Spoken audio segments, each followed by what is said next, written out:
The digital clock glows faintly. 3:17 a.m. You feel that familiar, unavoidable pressure in your bladder, the one that guarantees your night is officially over. A quiet sigh escapes you. You slowly untangle yourself from the sheets, trying desperately not to wake your partner. You plant your feet on the cold floor.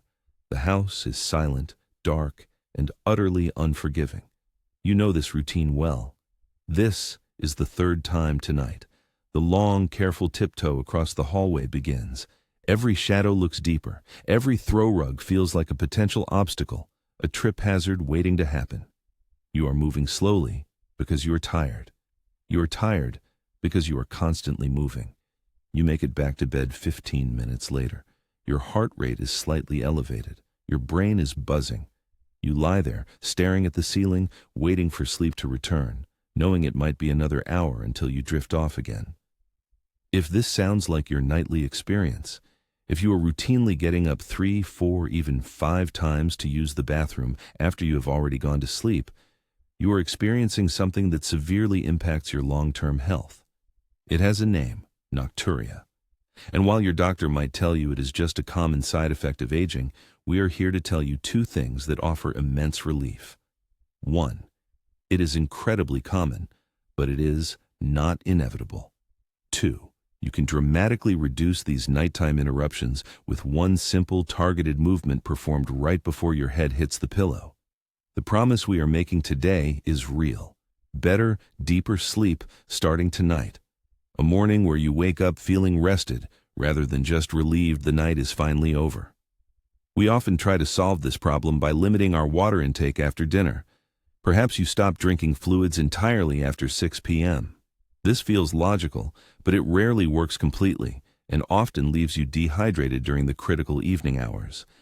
That's because the primary cause of frequent nighttime urination for most people over 60 is not necessarily how much you drink, but where that fluid is stored during the day.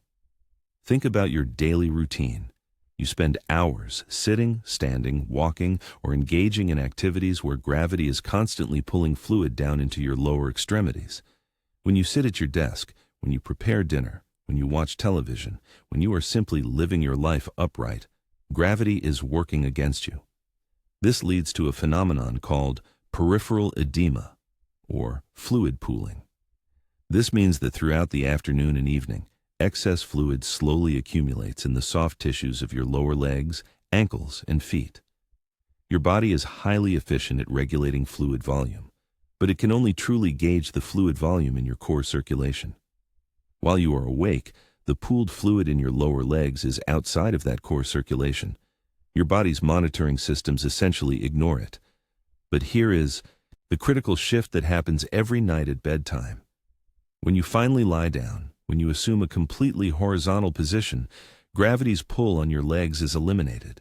That pooled fluid, which might be a significant amount, suddenly starts rushing back toward your core. It returns to the main circulatory system and the trunk of your body. Now, your body's fluid regulation sensors panic. It says, "Wait a minute, we suddenly have far too much fluid in the system. We must flush this excess immediately." The kidneys, responding to this perceived fluid overload that was actually just sitting dormant in your ankles, get the signal to rapidly increase urine production. And this process starts almost immediately after you lie down. This rush of fluid causes the bladder to fill quickly, leading to those disruptive wake-up calls an hour or 2 into your sleep cycle. You aren't waking up because your bladder is simply small.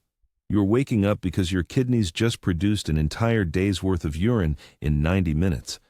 So the solution isn't just about drinking less water. The solution is about moving that pooled fluid back into your core circulation. Before you ever get into bed, we need to trick your body into dealing with that excess fluid hours earlier, when you are still awake and near the bathroom, so that the kidneys can do their job and then settle down for the night. If we can move that fluid back and allow the body to process and eliminate it early in the evening, there will be nothing left for the kidneys to suddenly react to at 3 a.m. This requires a simple, specific movement protocol.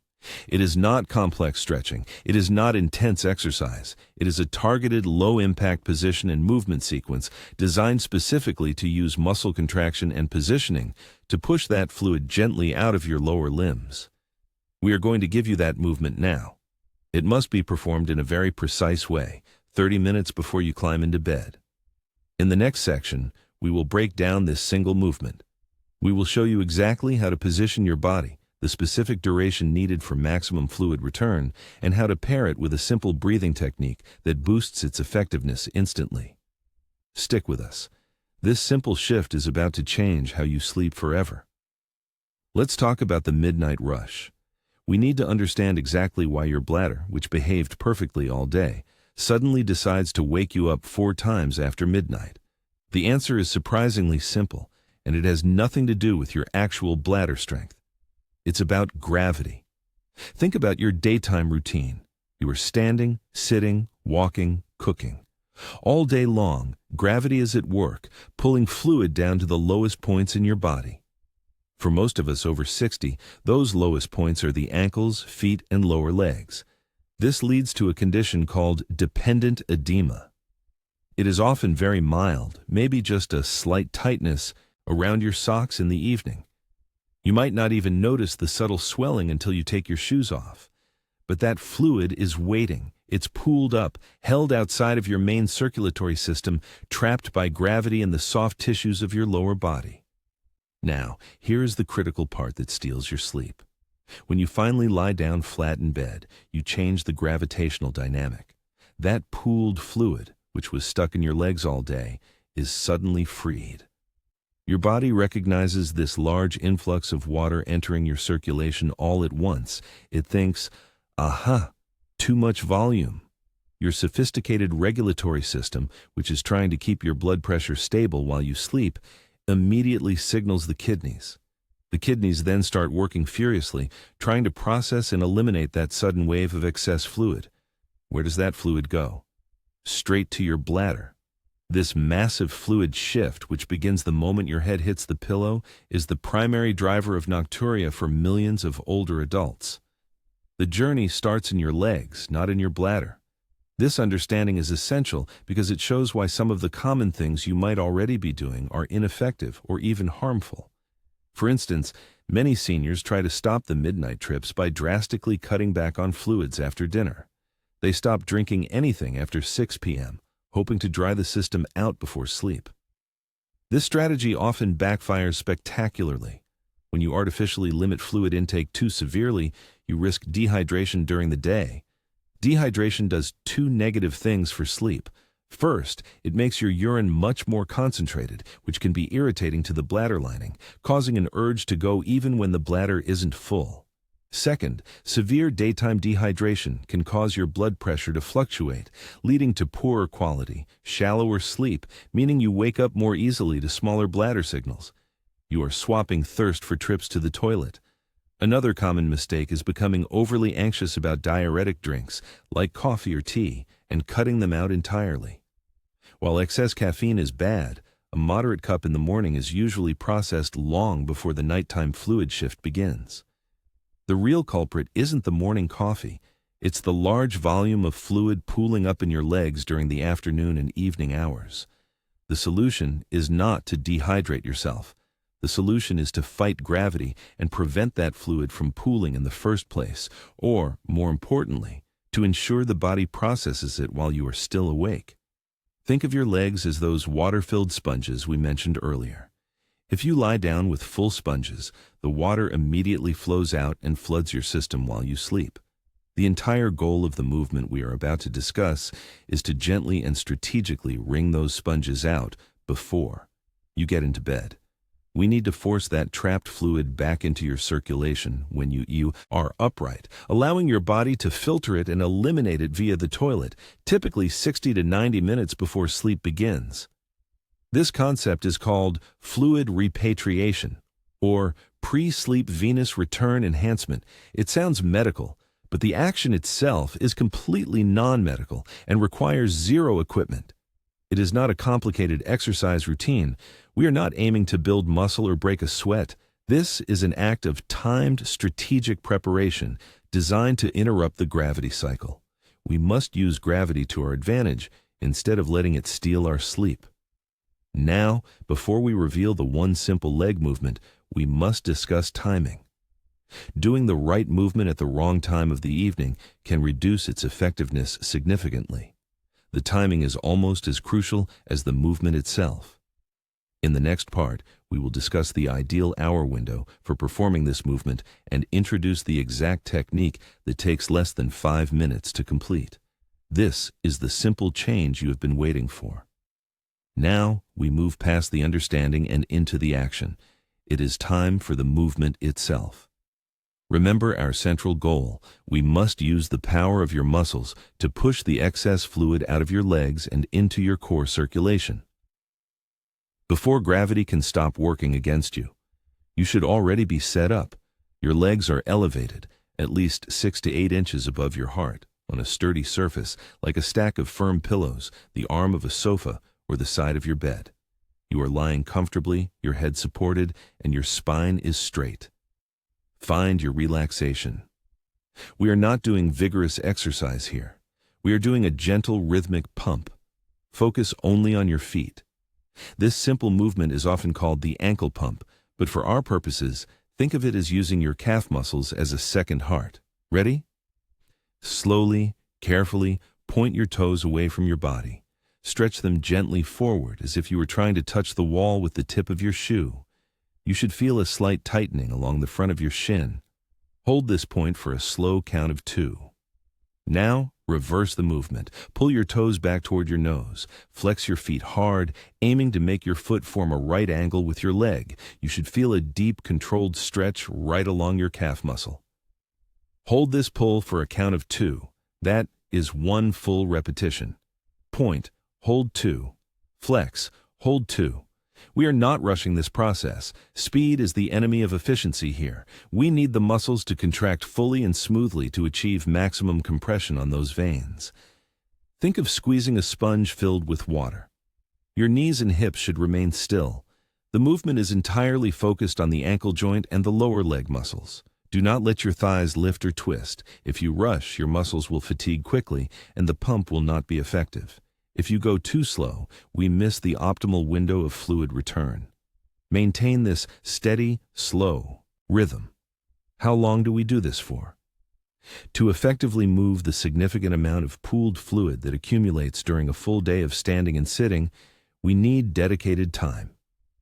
Your target is 10 consecutive minutes of ankle pumps. Yes, 10 minutes. This might seem long when you are lying still, but this is the critical investment that guarantees the deep, unbroken sleep you have been missing.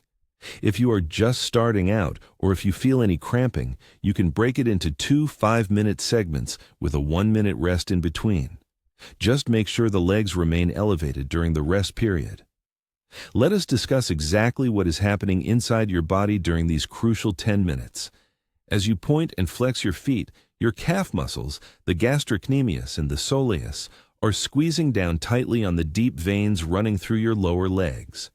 Since the veins have valves that only allow blood flow in one direction, upwards, every time you flex or point, the muscle squeeze pushes the fluid further up the limb. It bypasses the knees, enters the larger veins of the thighs, and finally arrives back at the major circulation point in your torso.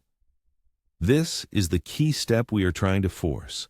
We are manually overriding the delay caused by gravity and daytime fluid collection. When that volume of liquid floods back into your core, your body detects an immediate surge in blood volume and pressure. Your brain then sends an urgent signal. We have too much fluid on board. This triggers the immediate and rapid action of your kidneys. They begin filtering that excess liquid right away, removing the wastewater and sending it straight to the bladder. This is why timing is so crucial. Remember the golden window we talked about? You must complete this 10-minute elevation and ankle pump sequence between 60 to 90 minutes before your planned bedtime. If you start the movement exactly 1 hour before you want to be asleep, the kidneys have that full hour to process the fluid and for the bladder to fill. This allows you to take one final definitive trip to the bathroom just before you brush your teeth and climb into bed. By performing this critical draining action proactively, you have essentially moved your entire nighttime urination requirement to the pre-bed hour. You are ensuring your bladder is empty when your head hits the pillow. Compare that to the old routine, lying down immediately, waiting 2 hours for the fluid to shift naturally, waking up confused and groggy, stumbling through the dark and repeating that cycle 3 or 4 times. Now, you have taken control. If you are performing the ankle pumps correctly, by the end of the 10 minutes, your legs should feel noticeably lighter. That heavy, swollen feeling should dissipate. You might also feel an immediate strong urge to urinate. This is a sign that the pump worked perfectly and the kidneys are doing their job. A word of caution: if you feel sharp pain or a cramp, stop. Immediately and gently massage the muscle. Ensure your legs are supported comfortably and try again, perhaps starting with a 5-minute session until your muscles adapt. This movement should never cause pain. This 10-minute sequence is not just a movement, it is your nightly insurance policy against broken sleep. It requires discipline for those 10 minutes, but the payoff is an uninterrupted night. We have now established the mechanism, the movement, and the perfect timing. In the final part of our discussion, we will cover how to seamlessly integrate this ritual into your existing routine, common obstacles, and how to maximize the lasting impact of this simple preparation for better senior sleep. Now that you understand the mechanics and the incredible potential of this simple leg movement, we must discuss implementation. The timing of this routine is almost as important as the movement itself. Remember, we are solving a fluid distribution problem. We need to tell your body, gently, to shift that built-up liquid out of your ankles and back into your core before you are lying flat and ready to sleep. Do not wait until your head hits the pillow. The ideal window for this routine is 20 to 30 minutes before you plan to close your eyes. Set an alarm. Make it a non-negotiable part of your winding down process. This 30-minute buffer allows the newly circulating fluid time to reach your kidneys. It gives the kidneys time to process that fluid and send the signal to your bladder. That way, you can empty your bladder thoroughly right before you drift off. You clear the reservoir before the deep sleep cycle begins. This is the key to preventing that first painful urgency that wakes you up 90 minutes into sleep. Let's talk troubleshooting. We see 2 common mistakes when seniors start this routine. The first mistake is rushing the movement. They treat it like a quick stretch and move on. You must dedicate the full 10 minutes. Slow, controlled, rhythmic. Think of it not as exercise, but as a gentle internal squeeze. You are gently guiding the fluid upwards. If you rush it, the change in pressure can actually feel uncomfortable, or worse, ineffective. The second mistake is ignoring your body's signals during the elevation. If you are using a steep elevation, or if you lower your legs too quickly afterward, you might feel a brief head rush or dizzy spell. This is blood flow adjusting rapidly. If that happens, ease off immediately. Sit up slowly. Safety always comes first. Adjust your elevation next time. A thick pillow stack might be too much initially. Start with just a folded blanket under your heels. Build up slowly over time. Listen to your body. We are aiming for comfort and consistency, not strain. This leg movement is a practice, not a pill. You will not necessarily see 0 bathroom trips tonight. Managing nocturia is about creating a consistent, compounding benefit. It usually takes 7 to 10 nights of consistent practice for your body to recognize and adapt to this new drainage routine. Be patient with yourself. Don't abandon the effort if you still get up once on night 3. Imagine what 10 nights of trying this could look like. Maybe instead of 4 trips, you are down to 2. Imagine what 30 nights could look like. You might be sleeping straight through for the first time in years. That is the goal of consistency. Now, how do you make this new movement a sticky habit? You use a technique called habit stacking. You link this new behavior to something you already do every single night without fail. What is the one thing you always do 30 minutes before bed? Do you read a chapter of a book? Do you take your nightly medication or supplement? Do you simply watch the news recap? Pair the movement with that existing routine. If you read in an armchair, place your elevation pillow or yoga bolster right next to the chair. Make it your visual cue. The moment you sit down to read, the legs go up and the movement begins. Remove the friction. Make it easy to do the right thing. We have established a physical solution to the fluid mechanics problem. This single movement is the engine that drives fluid away from your legs and back to where it belongs.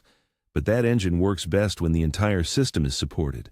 This routine is powerful, but it relies heavily on what is going into your body earlier in the day. We must also talk about the crucial timing of your final sips of water. Too often we hear from seniors who stop drinking altogether at 5 p.m., which is dangerous, or they drink a massive amount of fluid right before bed, which guarantees a rough night. We need to establish a precise fluid cutoff time that maximizes hydration benefits while minimizing nighttime trips. This cutoff time, combined with our leg movement, is the foundation of truly restorative sleep.